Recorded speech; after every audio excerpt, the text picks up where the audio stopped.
अस्सलामुअलैकुम। उम्मीद है कि आप सब खैरियत से होंगे। तो आज हम अपना नेक्स्ट लेक्चर स्टार्ट करते हैं, जो कि हमारे पास है कि डिफॉर्मेशन ऑफ स्केलेटन।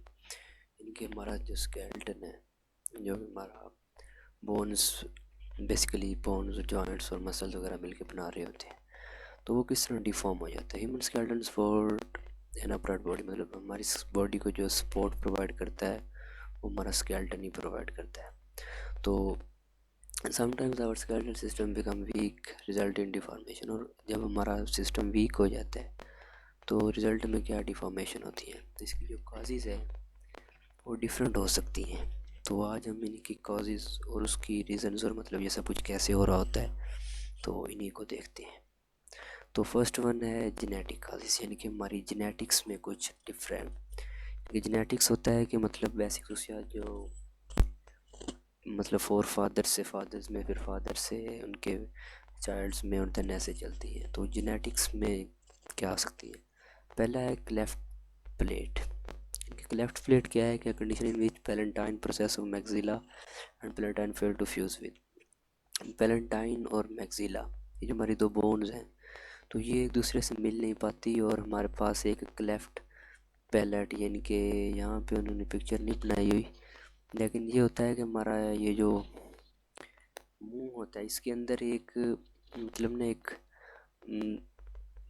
होल सा रह जाता है, यानी कि बैक साइड पे, थ्रोट वाली साइड पे। तो उसको हम कहते हैं कि ये क्लेफ्ट पैलेट है। तो ओपनिंग होती है इन ओरल कैविटी में, तो जिसकी वजह से क्या होता है कि हमारी जो फूड है, ओरल कैविटी और नेज़ल कैविटी दोनों के दरमियान एक ओपनिंग होती है, इसकी वजह से हमारी जो फूड है वो क्या है, लंग्स में जा सकती है, और एस्पिरेशन और नमूनिया वगैरह काज हो सकता है। तो ये था पहला जेनेटिक काज, इसका लेफ्ट प्लेट। दूसरा है माइक्रोस्फेले। माइक्रोस्फेले होता है कि ऐसे बच्चे जिनका मतलब सर का साइज़ कम हो जाता है, यानी कि स्कल का साइज़। तो स्मॉल साइज स्कल होता है, जेनेटिक डिफेक्ट की वजह से हो सकता है ये। तो तीसरा है आर्थराइटिस।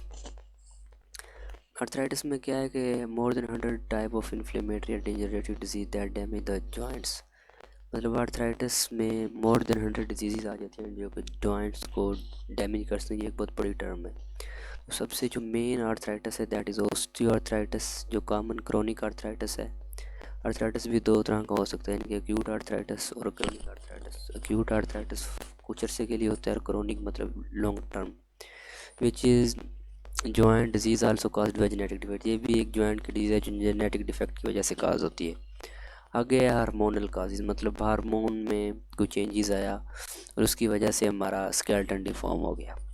तो ओस्टियोपोरोसिस ये भी एक डिजीज़ है बोन्स की। इसमें क्या होता है कि ग्रुप ऑफ डिजीज़ है, जिसमें क्या होता है, bone deposition outpace bone deposition. मतलब क्या हो जाता है कि बोन से, क्योंकि हमारे ब्लड और बोन्स के ऊपर जो मतलब ख़ासकर मिनरल्स वगैरह जिनमें कैल्शियम्स और फॉस्फोरस और ये वाली चीज़ें होती हैं, ये हमारे ब्लड से आ रही होती हैं इसमें बोन्स पे, और बोन से ब्लड में। जब हमने नेगेटिव फीडबैक मैकेनिज्म पढ़ा था तो उसमें हमने ये सब चीज़ें देखी थी कि हमारी बॉडी के तमाम रिएक्शन जो हो रहे होते हैं वो नेगेटिव फीडबैक पे वर्क कर रहे होते हैं। तो इसमें भी यही हो रहा होता है कि नेगेटिव फीडबैक मैकेनिज्म होता है।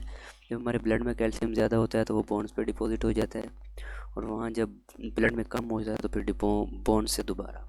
तो अगर हार्मोनल चेंजेज हो जाएँ तो क्या होता है कि हमारी बोन से जो रिजॉर्प्शन है, यानी कि हमारी बोन से जो रिमूवल होता है वो ज़्यादा हो जाता है, और बोन पर डिपॉजिट कम हो जाता है। तो बोन का मैस क्या हो जाता है, रिड्यूस हो जाता है, और उनकी केमिकल कंपोजिशन भी चेंज हो जाती है। नहीं, chemical composition of matrix remain normal, मतलब उनकी उनकी उनकी कंपोजिशन तो वही है, जितने थोड़े मैटर उनमें वो है, मतलब थोड़ी चीज़ें डिपॉजिट हैं, कंपोजिशन तो उनकी ये है, लेकिन उनका मैस रिड्यूस हो जाता है। Osteoporosis mostly occur in aged women. जो ऑस्टियोपोरोसिस है मोस्टली एज्ड वुमेन में होता है, एमसीक्यूज के लिए इंपॉर्टेंट है, which is related to decrease oestrogen level. Oestrogen एक हार्मोन है जो कि प्रेगनेंसी मेंटेन करने में इसका रोल होता है। प्रोजेस्टेरोन और ऑस्ट्रोजन मिलकर ये वर्क कर रहे होते हैं, फॉलिकल्स में ये रोल प्ले करता है। तो जब ये उनमें ऑस्ट्रोजन का लेवल कम हो जाता है जिसकी वजह से ये हो सकता है। तो अदर फैक्टर्स विच में कंट्रीब्यूट इंक्लूड इनसफिशिएंट एक्सरसाइज। तो अदर जो इसमें फैक्टर्स आ जाते हैं उनमें क्या है कि इनसफिशिएंट एक्सरसाइज हो जाती है, पोर डाइट हो सकती है, कैल्शियम और प्रोटीन स्मोकिंग, ये सब चीज़ें हार्मोनल चेंजेस में आ सकते हैं। तो इसका इलाज क्या है? Oestrogen replacement therapy. तो ERT करवाई जाती है, offer the best protection against osteoporosis, bone fractures. तो ये मतलब इसका इलाज है। ये बहुत इम्पोर्टेंट शॉर्ट क्वेश्चन है, ऑस्टियोपोरोसिस क्या है। तो नेक्स्ट हमारे पास है कि न्यूट्रिशनल काजेस, यानी कि न्यूट्रेंट्स की वजह से जो काजेस हो रहे होते हैं उन्हें हम कहते हैं न्यूट्रिशनल काजेस। तो ऑस्टियोमलेशिया, ऑस्टियोमलेशिया क्या होती है? एक ऑस्टियोपोरोसिस थी, ये ऑस्टियोमलेशिया सॉफ्ट बोन। क्या होता है कि इसमें includes a number of disorder in which bone receive इनएडिक्वेट mineral. उसमें तो ये था कि बोन से हमने खुद रिमूव ज़्यादा करवा लिया बॉडी ने, लेकिन इसमें ये था कि बोन्स के ऊपर जो मिनरल्स होते हैं वो इनएडिक्वेट अमाउंट में होते हैं, इनके बॉडी के अंदर मिनरल्स होते ही नहीं है। तो calcium salts are not deposit, तो इसमें कैल्शियम जो होता है वो बोन्स पर डिपॉजिट ही नहीं होते। इसकी वजह से बोन सॉफ्ट और वीक हो जा सकती हैं, खासकर जो वेट बेरिंग बोन्स होती हैं हमारी लेग्स और पेल्विस की, वो डिफॉर्म हो जा सकती हैं। तो इसकी जो मेन सिम्टम्स है वो क्या है कि पेन होती है जब वेट पुट किया जाता है ऐसी बोन्स पर। तो दूसरी है इसकी रिकेट्स।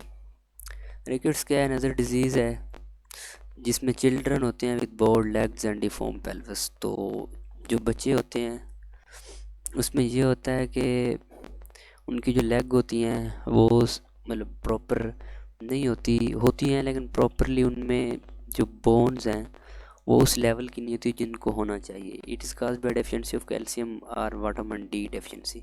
इसकी जो मेन काज है, एक तो है कि कैल्शियम डेफिशिएंसी और दूसरा है विटामिन डी डेफिशिएंसी। यानी कि विटामिन डी हमारी एक विटामिन की टाइप है विटामिन डी, तो ये उसकी डेफिशिएंसी की वजह से भी हो सकता है।